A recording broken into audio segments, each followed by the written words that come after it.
Hello friends, welcome to my channel. আগের বার promise করেছিলাম যে গাজরের চকলেট আপনাদের বানিয়ে একটা ভিডিও পোস্ট করব।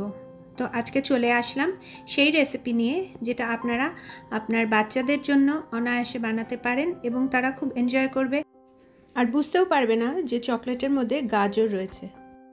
তাহলে চলুন দেখে নেওয়া যাক কীভাবে এই চকলেটটা আপনারা বানাবেন। প্রথম যে ইনগ্রিডিয়েন্টটা লাগবে সেটা হচ্ছে গাজর, যেটা শীতের লাল গাজর হয় সেটা নিয়ে নিয়েছি আর সেটাকে ভালো করে স্ক্রেপ করে গ্রেট করে নিয়েছি।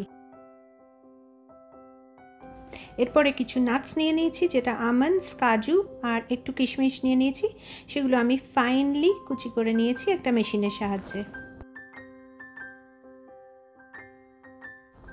এরপর যে ইনগ্রিডিয়েন্টটা আমাদের লাগবে সেটা হচ্ছে বাটার। আমি এখানে সল্টেড বাটার নিয়েছি। আনসল্টেড বাটার বা সল্টেড বাটার যে কোনো একটা নিয়ে নিলেই হবে।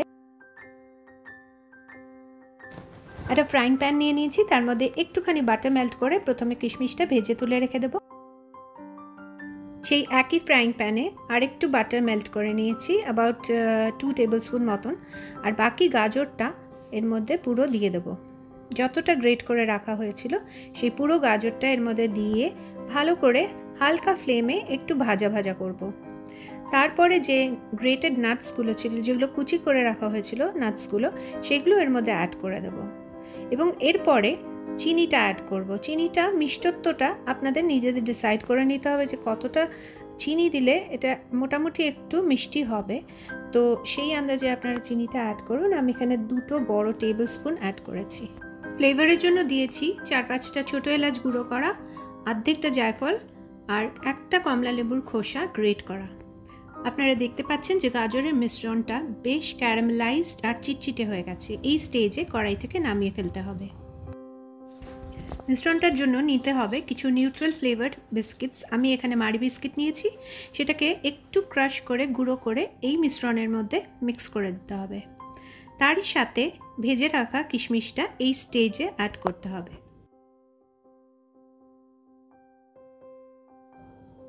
গাজরের চকলেটটা বানানোর জন্য আমি এখানে হোয়াইট চকলেট নিয়েছি, কিন্তু এটার জন্য আপনারা মিল্ক চকলেট বা ডার্ক চকলেট, যেটা আপনারা প্রেফার করবেন, সেটাই ইউজ করতে পারেন।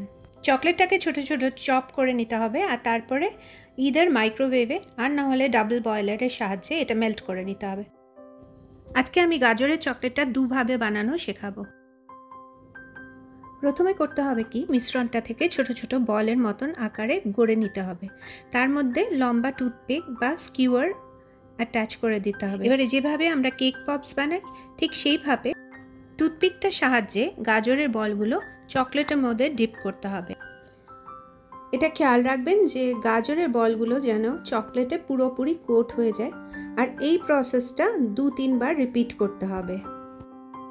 গাজরের বলসগুলো এভাবে কোট করে রাখার পরে ইমিডিয়েটলি কিন্তু ফ্রিজে রাখবেন না। এটা কিছুক্ষণ রুম টেম্পারেচারে রাখবেন। সেটা কেন বলছি, এর পরের স্টেজের জন্য। স্ল্যাব হোয়াইট চকলেট নিয়ে নিয়েছি আর গ্রেটারের সাহায্যে এটাকে গ্রেট করে নিয়েছি। দেখতে অনেকটা খোয়া ক্ষীরের মতন হয়েছে। তো এইগুলো আমি একটা সিলিকন মোল্ড নিয়েছি। সিলিকন মোল্ডটা নেওয়ার কারণ হচ্ছে এটা ওঠাতে খুব সুবিধা হবে। আপনারা স্ক্রিনে দেখতে পাবেন যে প্রথমে আমি ক্যাভিটিগুলোর মধ্যে ওই গ্রেটেড চকলেটগুলো একটু ভরে দিয়েছি। তারপরে যে পপসগুলো বানানো হয়েছে ওগুলোর মধ্যে প্লেস করে বাকিটাও যে গ্রেটেড চকলেট আছে ওটাকে কভার করে দিয়েছি। এবারে চলে যাচ্ছি দ্বিতীয় মেথডে। এটার জন্য আমি একটা চকলেট মোল্ড নিয়েছি। চকলেট মোল্ডটাকে হোয়াইট চকলেট দিয়ে হাফ ওয়েতে ফিল করে দিচ্ছি, যেমন আপনারা স্ক্রিনে দেখতে পাচ্ছেন।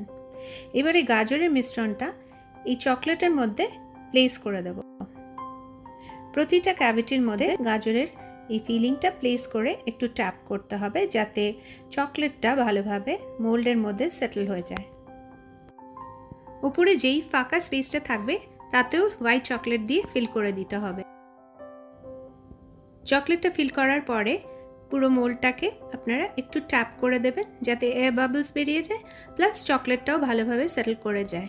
চকলেটটাকে সেট করার জন্য ফ্রিজে 10 মিনিট মতন রেখে দেবেন।